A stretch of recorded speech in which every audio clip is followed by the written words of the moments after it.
अस्सलाम वालेकुम दोस्तों, कैसे हो? मुझे उम्मीद है कि आप सब सही हो गए। न्यू अपडेट के साथ हम आपके सामने फिर हाजिर हो चुके हैं। अगर आप कुवैत में रहते हैं, कुवैत की खबरों से हमेशा के लिए अपडेट रहना चाहते हैं तो ये वीडियो आप शुरू से लेकर आखिर तक देखते रहिए। इस वीडियो के अंदर मैं आपको काफ़ी ज़्यादा इंपॉर्टेंट जो है इन्फॉर्मेशन देने वाला हूँ और आप लोगों को बताने वाला हूँ पिछले 24 घंटे की कोरोना वायरस रिपोर्ट के हवाले से, लोगों की गिरफ्तारी के हवाले से, कुछ अहकामा के हवाले से बड़ी खबरें आ रही हैं और अब जो है बैचलर लोगों को कुछ परेशानी आ रही है। कितने लोगों को जो है बाहर किया गया है, वैनिद अलगार्स के हवाले से आ रही है और इंडिया के हवाले से आ रही है। बिना देरी के वीडियो शुरू करते हैं, लेकिन उससे पहले मैं आपको बताना चाहूँगा, चैनल हमारा पहली बार देख रहे हैं, चैनल को ज़रूर सब्सक्राइब करें और साथ ही साथ बेल आइकन ज़रूर प्रेस कर दें ताकि हमेशा आपको इसी तरीके से कुवैत के बारे में जानकारी टाइम टू टाइम मिलती रहे और आप हमेशा हमारे साथ में जुड़े रहें। तो सबसे पहले हम बात कर लेते हैं यहाँ पर कुवैत की 24 घंटे की रिपोर्ट के बारे में।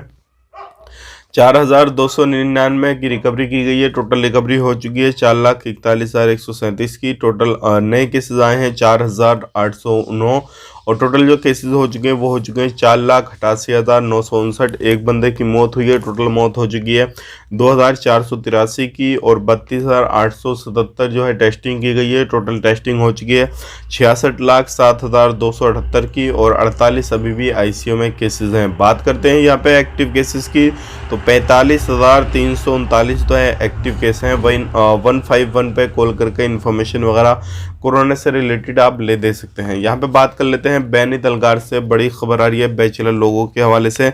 बैनित अलगार से बैचलर लोगों को तकरीबन 12,000 से ज़्यादा लोगों को निकाला गया है और ये वो लोग हैं जो क्या अलग अलग बिल्डिंगों में रहते थे, उल्लंघन वगैरह करते थे काफ़ी ज़्यादा। और कुछ ऐसी जो खबरें हैं निकल कर आ रही हैं कि ऐसे भी लोग थे जो अलग अलग बिल्डिंगों में रहते थे जिनकी मरम्मत वगैरह बाकी होना थी और वो काफ़ी पुरानी खंडर बिल्डिंगें थी और ये सारे लोग इलीगल थे। इस तरीके से इनको निकाला गया है। हालांकि बैनित अलगार से ज़्यादा जलेब में काफ़ी ज़्यादा उल्लंघन हो रहे हैं, सारी चीज़ें हो रही हैं। तो हो सकता है आने वाले वक्त में जो है जलेब में भी इस तरीके का मुहिम वगैरह चलाया जाए। तो ये एक बड़ी खबर थी बैनित अलगार से। अब बात कर लेते हैं यहाँ पे समंदर में। जैसे कि आपको मालूम है, आपने भी इस चीज़ को अंदाज़ा किया होगा, अभी नेट जो था वो काफ़ी स्लो चल रहा था और जिसकी स्पीड वगैरह भी नहीं आ रही थी। समंदर के अंदर केबल वगैरह के तार वगैरह कट गए थे और उसके बाद में जो है माफ़ी वगैरह मांगी गई है। अब वो सही हो गया है, इंशाल्लाह आपका नेट वगैरह भी ठीक ठाक चलेगा। बात कर लेते हैं यहाँ पे अगली खबर की तरफ। जो अगली खबर आ रही है निकल के वो आ रही है 60 साल के हवाले से।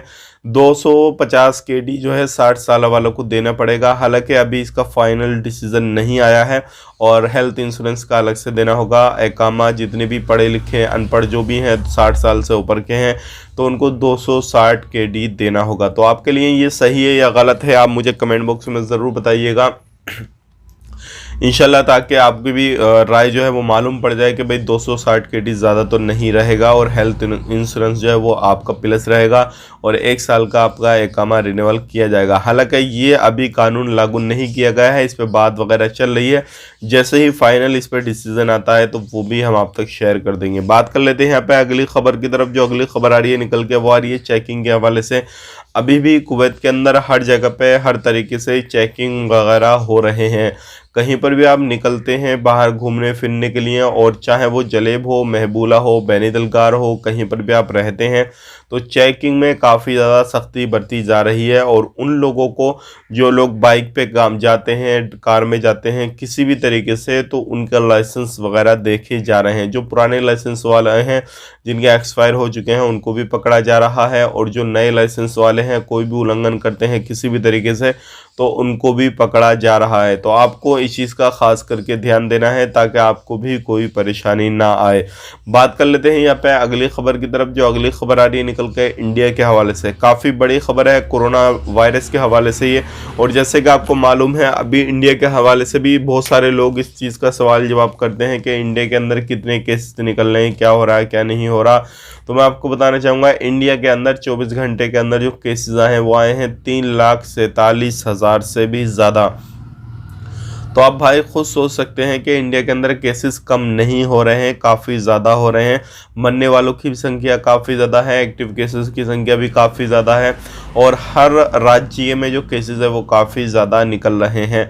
अभी आपको मैं बताना चाहूँगा 3.5 लाख केसेस हो गए इतने, जब तो आप खुद सोच सकते हैं केसेस जो है वो काफ़ी ज़्यादा निकल रहे हैं। सऊदी अरब में भी निकल रहे हैं काफ़ी ज़्यादा, कुवैत में भी निकल रहे हैं, और इंडिया की हालत तो मैंने आपको बता ही दी है। तो फ़्लाइट का यहाँ पे बात करें, बहुत सारे लोग हमसे फ़्लाइट के बारे में सवाल जवाब करते हैं कि फ़्लाइट का क्या मसला है, क्या मसला नहीं है। इस तरीके से ये सारी चीज़ें चल रही हैं कि फ़्लाइट को सस्पेंड या बंद किया जाएगा या नहीं किया जाएगा। तो देखिए, मैं आपको बताना चाहूँगा केसेस कितने भी होते रहे, सारी चीज़ें होती रहें, लेकिन पहले जो मसला था, जो लॉकडाउन वगैरह लगा था, उस टाइम पोजीशन, उस टाइम पे जो थी स्थिति वो काफ़ी अलग थी और अब अलग है। क्योंकि पहले जो था वैक्सीनेशन वगैरह लोगों को नहीं किया गया था और रिकवरी जल्दी नहीं हो रही थी और तैयारी बिल्कुल नहीं थी। लेकिन अब हर कंट्री जो है अपने हिसाब से तैयारी करके चल रही है। केसेस कितने आ रहे हैं, लेकिन फ़्लाइट को सस्पेंड या बंद नहीं किया जाएगा। एयर बबल एग्रीमेंट के तहत इंडिया की जो फ़्लाइटें चल रही हैं, लगभग 30 कंट्रियों से ज़्यादा जो है एग्रीमेंट हो चुका है, तो वो फ़्लाइटें चलती रहेंगी। वंदे भारत मिशन के जो तहत जो फ़्लाइटें चल रही हैं वो चलती रहेंगी।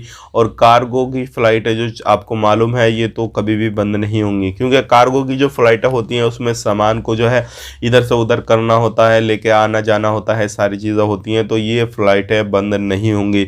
अगर बात करते हैं यहाँ पे आप एंट्री करना चाहते हैं इंडिया से कुवैत के लिए, तो आप एंट्री कर सकते हैं। हमने रात उस पर एक पूरा अच्छा करके वीडियो बना दिया था, जो क्या 30 जो है जनवरी को काफ़ी बेहतरीन आपको प्राइस मिल रहे हैं, और जिसमें कि काफ़ी सस्ता टिकट भी आप ख़रीद के जा सकते हैं। फरवरी का भी काफ़ी सस्ता टिकट है आने जाने का इंडिया के हवाले से। इंडिया वालों के लिए गो फास्ट की तरफ से एक स्पेशल ऑफ़र भी दिया गया था। यहाँ पे बात करते हैं, अगर आपने नए वीज़ा का काम कराया हुआ है किसी भी तरीके से, और आपको जो है टिकट वगैरह ख़रीदना है या फिर आपको आने वाले वक्त में सफ़र करना है, तो क्या आपको परेशानी होगी या नहीं होगी? तो मैं आपको बताना चाहूँगा, आपको परेशानी नहीं होगी। सिर्फ आपको कुछ चीज़ों का ध्यान रखना है। सबसे पहली चीज़, नंबर 1 पे आपको मोबाइल आईडी एप्लीकेशन को डाउनलोड करना है। उसके बाद में इम्यून एप्लीकेशन को डाउनलोड कर लेना है, और उसके बाद में सोलोनिक एप्लीकेशन को डाउनलोड कर लेना है। और उसके बाद में जो भी अप्रूवल वगैरह, यानी कि जो भी आपको इम्यून वगैरह करवाना है, यानी कि जो भी आपको वैक्सीनेशन सर्टिफिकेट डाउनलोड कर अपलोड करने हैं, वो आपको वहाँ से सिग्नल मिल जाएगा। तो सारे सिग्नल मिलने के बाद में ही आपको सफ़र करना है, और किसी भी तरीके से पीसीआर में फर्जीवाड़ा नहीं करना है। अगर पीसीआर में फर्जीवाड़ा करेंगे तो आपको परेशानी हो सकती है। कहीं से भी सफ़र करें, कोई इशू नहीं है, लेकिन 2-4 हज़ार के चक्कर में आप अपना पूरा सफ़र बर्बाद ना करें किसी भी तरीके से इलीगल काम करके। तो ये थी आज की कुछ जानकारी जो कि मैंने आप तक शेयर कर दी। अगर आप इंडिया आना चाहते हैं तो इंडिया में सोच समझ के आइए, केसेस काफ़ी ज़्यादा है, बेरोज़गारी ज़्यादा है। और अगर आप छुट्टी आना चाहते हैं तो भी सोच समझ के आइएगा, जब तक ये कोरोना का महाकाल जो चल रहा है ये कम नहीं हो जाए और इस पर कंट्रोल नहीं पा लिया जाए, तो मैं आपको सलाह यही दूंगा कि आप ना आए तो बेहतर रहेगा। बाकी आप मुझसे बेहतर जानते हैं आपको कितना समय हो गया वहाँ पे रहते हुए, आप कौन सी जगह पे आना चाहते हैं, क्या करते हैं, क्या नहीं करते हैं, वो सारे डिसीज़न आपके पर्सनली होंगे। बाकी जो भी इन्फॉर्मेशन मेरे पास में थी वो मैंने आप तक दे दी है। उम्मीद करता हूँ वीडियो पसंद आया होगा। पसंद आए तो लाइक करें, शेयर करें। चैनल हमारा पहली बार देख रहे हैं, चैनल को सब्सक्राइब करें। और वीडियो बनाने में आपको मालूम है काफ़ी ज़्यादा समय लगता है, न्यूज़ इधर उधर से लेनी पड़ती है, सारा कुछ होता है, तो आपका फ़र्ज़ बनता है तो दोस्तों के साथ शेयर ज़रूर कर दें। आप अपना ख्याल रखें, अपनी फैमिली वालों का ख्याल रखें। Take care, bye bye.